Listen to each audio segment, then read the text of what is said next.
27 রমজান হওয়ার আগে আগে একবার হলে আমলটা করবেন, 2 মিনিট সময় লাগবে। ভাইরা আমার, কপালটা খুলে যাবে, ভাগ্য খুলে যাবে। আপনার সন্তানের জন্য, আপনার বিদেশের জন্য, আপনার কাজকর্মের জন্য, ব্যবসা বাণিজ্যের জন্য, সকল কিছুর জন্য আপনার ভাগ্যও খুলে যাবে। আল্লাহর কসম করে বলছি, এই আমলটা যুবকেরা তোমরা পেলে শেয়ার করে দিবা। আমল না করেও সব পাবা, শুধু তোমার একটি শেয়ারে তোমার আমল হয়ে যাবে।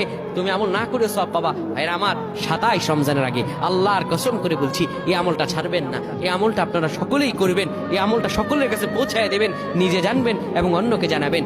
যত মানুষ বিপদগ্রস্ত আছেন, যত অভাবে আছেন, বিদেশে থেকে দেশে আসতে পারতেছেন না, বিদেশ যেতে পারতেছেন না, বিপদের উপর বিপদ লেগে আছে, 27 রমজান হওয়ার আগে আমলটা করেন। 2 মিনিট সময় লাগবে, বেশি না। যখন ঈশার নামাজ আপনি পড়বেন, ঈশার নামাজের পরে ওযু করে নেবেন, সুন্দরভাবে পবিত্র পরিচ্ছন্ন হয়ে বিছানাটা ঝাড়ু দিবেন। বিছানার ভিতরে এরপরে আপনি শোয়ার আগে সুন্দর করে আপনি ঘুমানোর আগে পড়বেন, ইয়া মালিকু ইয়া মালিকু 100 বার পড়বেন। এরপর ইয়া খাবিরু 100 বার পড়বেন। তারপর একবার দুরূদ শরীফ পড়বেন। এরপরে 2টা হাত তুলে আল্লাহর কাছে যা দোয়া করবেন, আপনার দোয়া করতে দেরি হবে, আমার আল্লাহ কবুল করতে দেরি করবেন না।